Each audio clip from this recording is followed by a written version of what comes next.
Rifleman.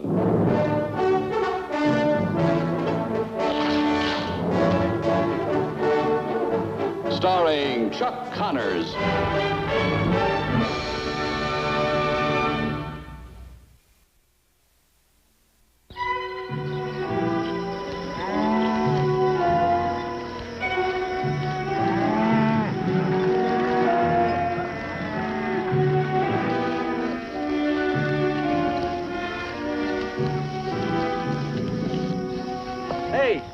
Hey, Marty, come here.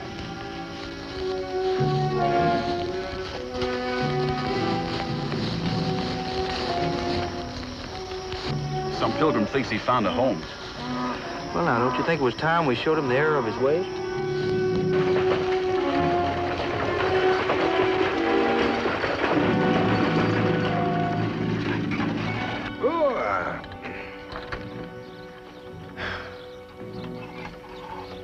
Well, how does it look now that we bought it, son? Looks fine. Well, let's go to work. Looks like he's got a rifle. I don't think he'll have it for long.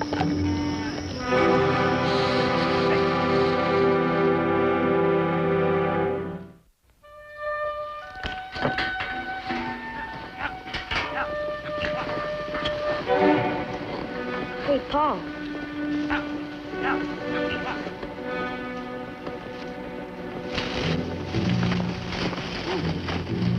Morning. Looks like you folks plan to stay. Sure do. We bought the place. My name's McCain. This is my boy, Mark. I'm Sam Montgomery, Mr. McCain. Mine's Billy Lehigh. Howdy, Mark. Howdy. Surprised old man Dunlap finally sold this place. Well, they passed away back east. Judge Hanovan's settling matters for the heirs. Seems they were anxious to sell. You have the deed yet? We're getting it next month. Why? Well, we work for the San Sava Cattle Corporation. That's old Chatford's outfit. Maybe you heard of him. As a matter of fact, I have. I thought your grass was in Arizona territory. It is. Arizona and New Mexico and a good section of Nevada, too. You see, Mr. Jackford had sort of a working arrangement with old man Dunlap. And when Mr. Jackford has an arrangement, it don't change until he says so. And I don't think he's going to say so. See, we've been using this place for winter grazing ground for our new Hereford stock. I think y'all just better pack up and hightail it on back to North Fork or wherever you came from and send Mr. Jackford a letter. Well, I appreciate your interest, boys, but I own this land, legal and proper. Talking legal or keeping legal? There's a difference. Possession is what we call the law around here, Mr. McCain. All 10 points of it. Now, why don't you just hop in your wagon and move along? Until Mr. Jackford decides different. I'm afraid you're trespassing. You don't seem to realize it, boys, but I am in possession. No, Mr. McCain. We are in possession. Now, do I make myself clear? You're beginning to, Mr. Lehigh. Where do I find Mr. Jackford? Looks like he and I better have a talk. Well, right now he's camped at Grizzly Meadow. But I don't figure as how he'll take kindly to your visit, sir. He don't usually give up nothing unless he has to. And so far, he ain't had to. If you don't mind if I give it a try.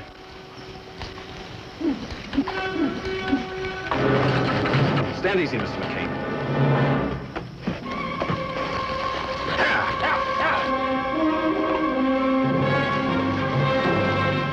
Like your daddy learns the hard way, Mark. Let it be. Walk around it. Come on, boy. Come on, snap it up.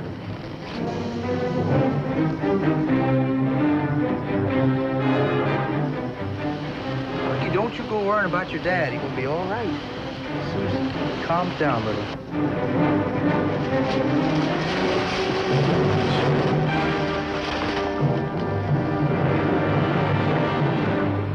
You can get up now, Mr. McCain.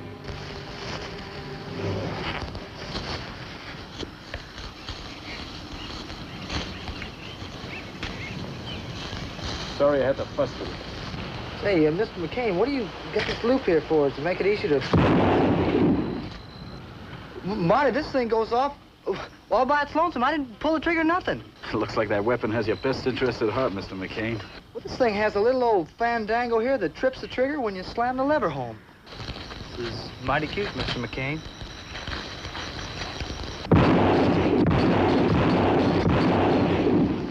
cute, but not practical.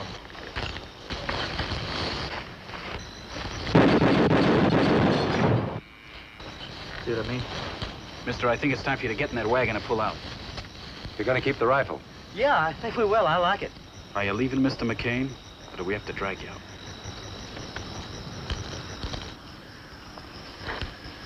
This is our home. We're staying. Billy, I figured there's a lamp full of coal oil in that house.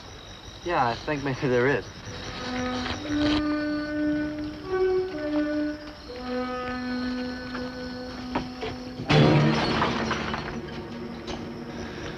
Now, I want to tell you something about Mr. Jackford that'll save you considerable trouble. Mr. Jackford isn't a bad man. He's just a little narrow-minded when it comes to giving up what he's got.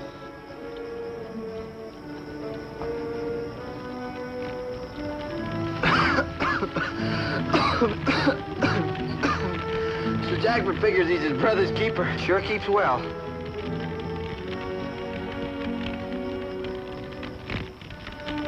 He'll buy the place from you, I'm sure. Right, Billy? Right. And if you're polite, Mr. McCain, you'll end up losing nothing but a little of your time. All right. I understand. We're just a big outfit that don't intend to get smaller. It's the way it is. So long, Mark. Hiya, come on.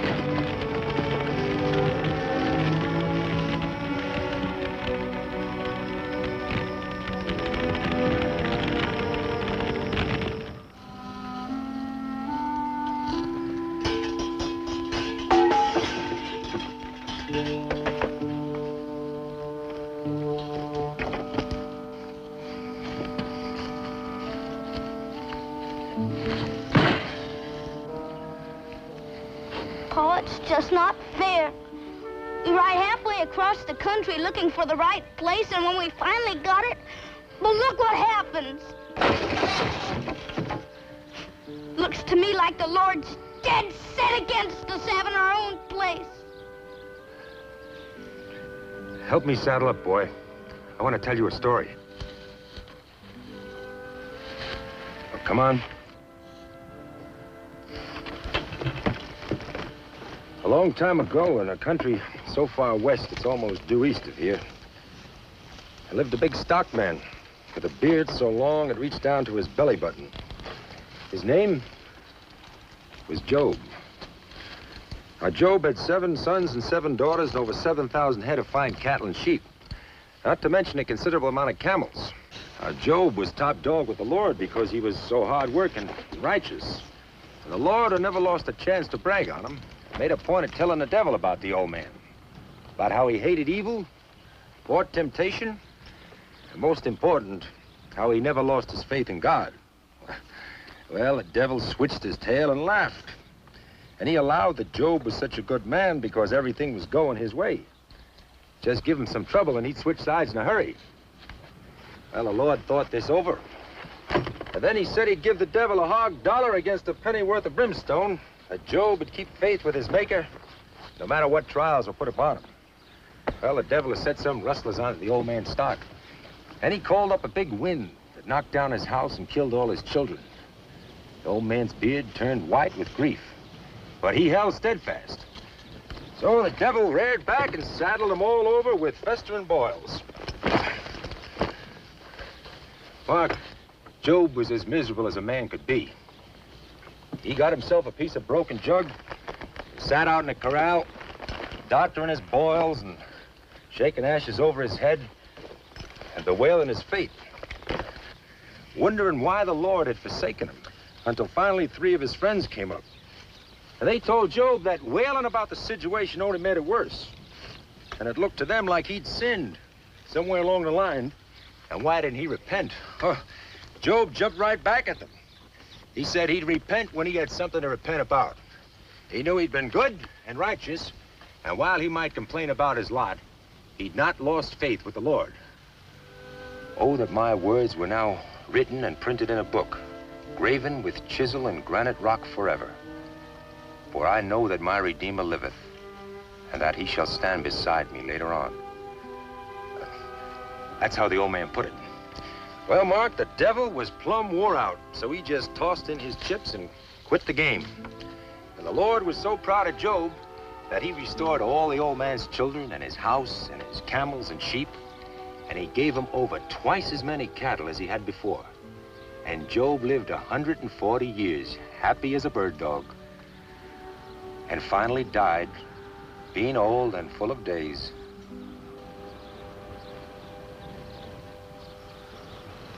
Makes our troubles look kind of piddling, don't it? But I guess if we were to come down with boils, we'd know where to put the blame. Well, I don't think Jackford can go quite that far, son.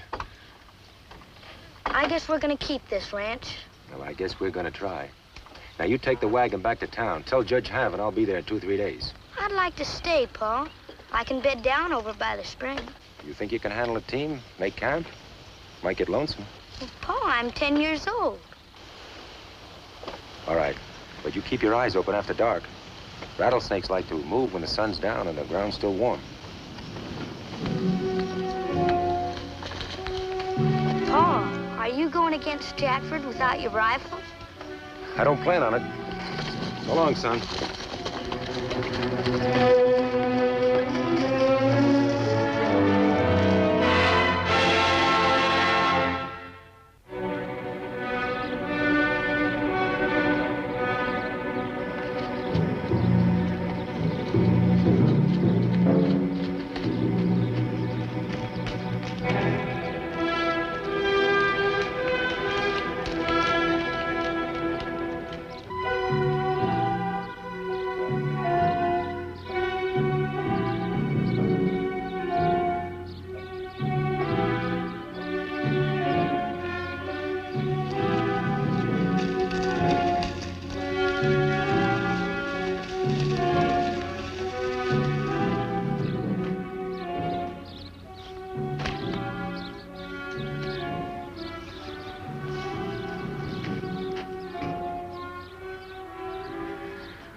Despacio, Monty. Despacio. You're very quick tonight. ¿Cómo está, amigo? Bien. Expect a visitor? We had to kick a nester off the Dunlap place today. He didn't take it too well. Looked to me like it was the first time he had a taste of dirt. What do you do down here, Pablo? Senor Jack will send me on ahead. He's coming down from Grizzly Meadow. We pick up the Herefords, make the drive to Amity and ship. Say, is Billy with the herd? Yep. You go sleep now. I'll eat, then I'll go and relieve him. Gracias, amigo. I'm a little wrung out anyway. Yeah, too much looking over your shoulder, huh? Maybe.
Boy, that was very funny, Billy. Very funny.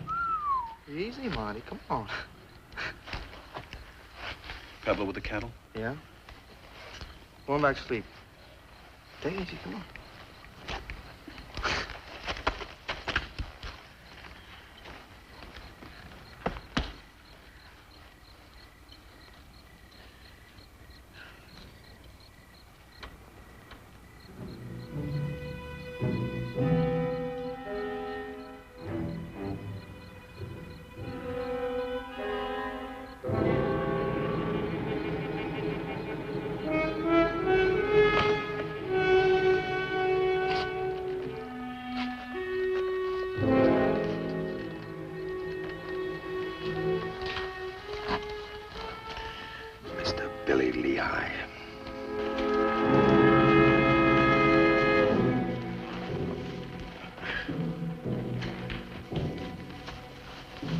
Levántese, amigo. Now I sleep and you work. Oh, come on. Pull it. Toss your gun away.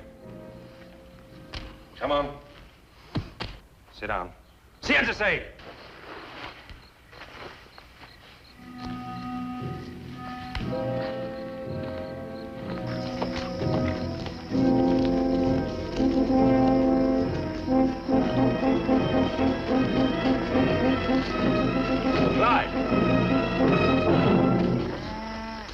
Found the herd, Mr. Jackford. Yeah, I found him. Look at him, scattered. Not a sign of a rider. Maybe the herd got away from him, Mr. Jackford. Maybe. But if those boys went to sleep and let my cattle drift, I'll nail their hides to the wall. Let's go.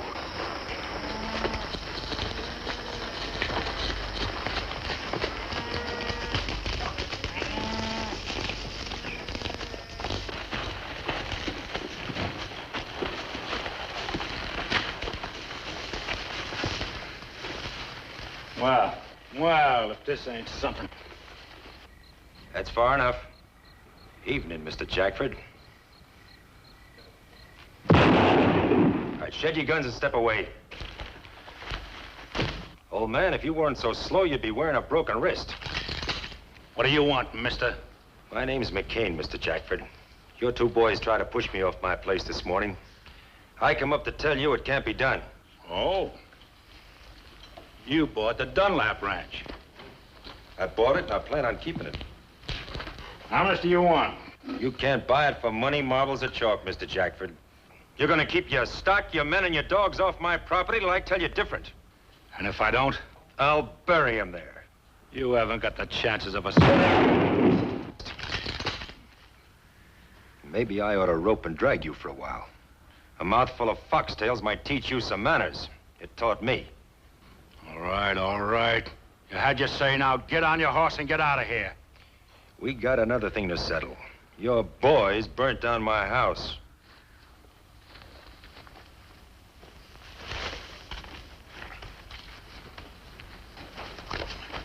You burn the place? It seemed like the thing to do. He's pretty stubborn, Mr. Jackford. I never told you to burn nothing. It wasn't much of a house anyway, sir. They had no call to burn your house. I'll pay you for your loss. But I got plans for that ranch, and I aim to keep it. You're gonna have trouble. I cut my teeth on your kind of trouble, son. Now get out of here. Not until you build what you burnt down. You better shoot, boy, if you got guts enough, because it's going to be the last chance you ever get. Now go ahead and shoot. Mr. Jackford, I don't need this rifle to do... Now I'm going to wrap this fancy rifle around a tree.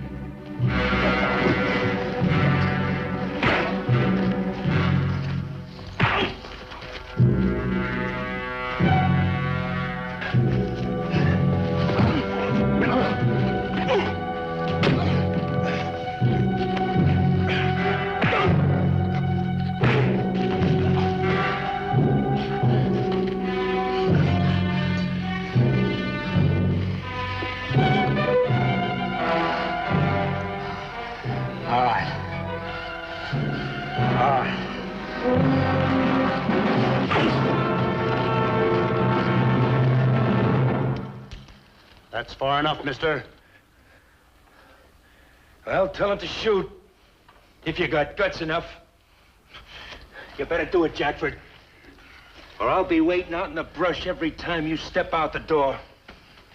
I'll kill your stock and I'll burn your barns. I'm gonna pay you back, Mr. Jackford. Now, what's it gonna be?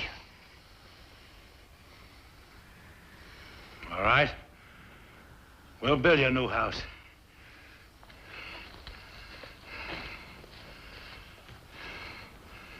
All right, Clyde. Help the boys on their feet.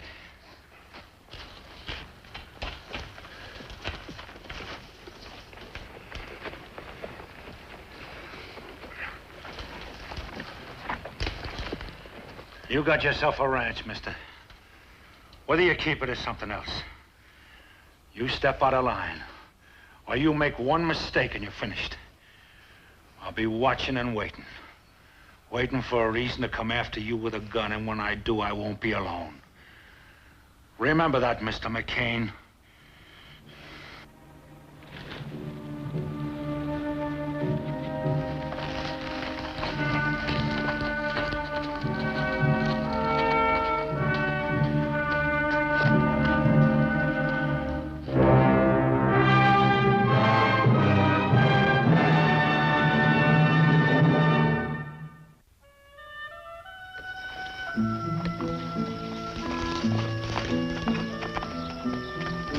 Mark. Oh, hiya, Pa. Everything go all right? You have a good night's sleep? Fine. How'd you get along? Fine.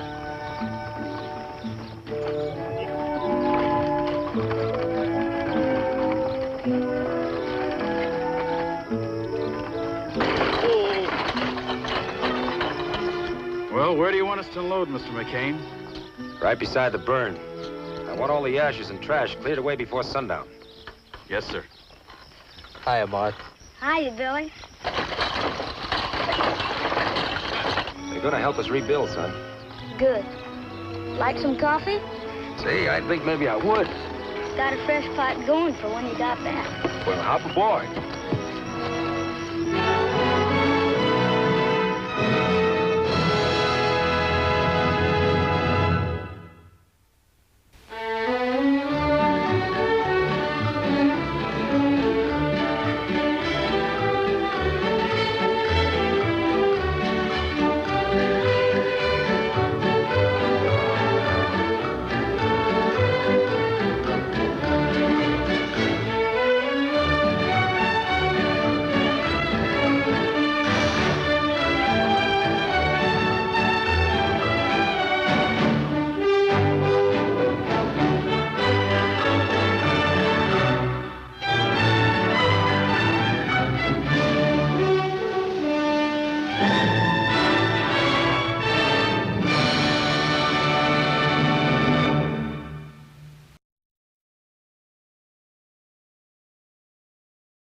you.